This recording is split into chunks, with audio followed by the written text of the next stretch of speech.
कंडियारे में सरकारी ज़मीन ते कब्ज़ो करण ख़िलाफ़ एहतजाजी रैली कढण बाद धरणो है वियो आहे। सिंध यूथ एक्शन डे सर ते सिंधु नवाज़ गांगरो, हम्ज़ अली चांडियो ऐं अब्दुल जब्बार मंगरियो जी अॻवानी में मोहब्बत दे रोड नाके खां स्टार चौक ताईं एहतजाजी रैली कढी धरणो है वियो आहे, जंहिंमें शहर जे वॾे अंग शिरकत कई आहे। उन मौक़े ते अॻवान चयो त शहर जे अस्पताल रोड वारे इलाइक़े में हाईवेज़ जी ऑफिस वारे प्लाट ते कब्ज़े की कोशिश कई पे वने। कंडियारे में सरकारी ज़मीन ते कब्ज़ो करण ख़िलाफ़ एहतजाजी रैली कढण बाद धरणो है वियो आहे। कंडियारे में सरकारी ज़मीन ते कब्ज़ो करण ख़िलाफ़ एहतजाजी रैली कढण बाद धरणो है वियो आहे। सिंध यूथ एक्शन जे सर ते सिंधु नवाज़ गांगरो, हम्ज़ा अली चांडियो ऐं अब्दुल जब्बार मंगरियो जी अॻवानी में मोहब्बत दे रोड नाके खां स्टार चौक ताईं एहतजाजी रैली कढी धरणो है वियो आहे, जंहिंमें शहरनि जे वॾे अंग शिरकत कई आहे।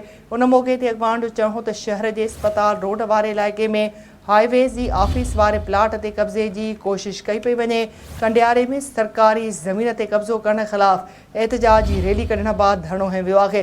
सिंध यूथ एक्शन जे सर ते सिंधु नवाज़ गांगरो, हम्ज़ा अली चांडियो ऐं अब्दुल जब्बार मंगरियो जी अॻवानी में मोहब्बत दे रोड नाके खां स्टार चौक ताईं एहतजाजी रैली कढी वई आहे।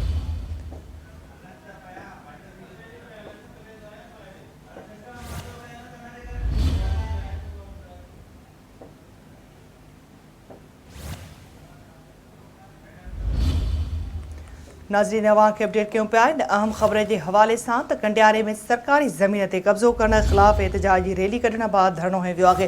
सिंध यूथ एक्शन जे सर ते सिंधु नवाज़ गांगरो, हम्ज़ अली चांडियो ऐं अब्दुल जब्बार मंगरियो जी अॻवानी में मोहब्बत दे रोड नाके खां स्टार चौक ताईं एहतजाजी रैली कढी धरणो है वियो, जंहिंमें शहरनि जे वॾे अंग शिरकत कई आहे। उन मौक़े ते अॻवान जो चयो त शहर जे अस्पताल रोड वारे इलाइक़े में हाईवेज़ जी ऑफिस वारे प्लाट ते कब्ज़े की कोशिश कई पई वञे।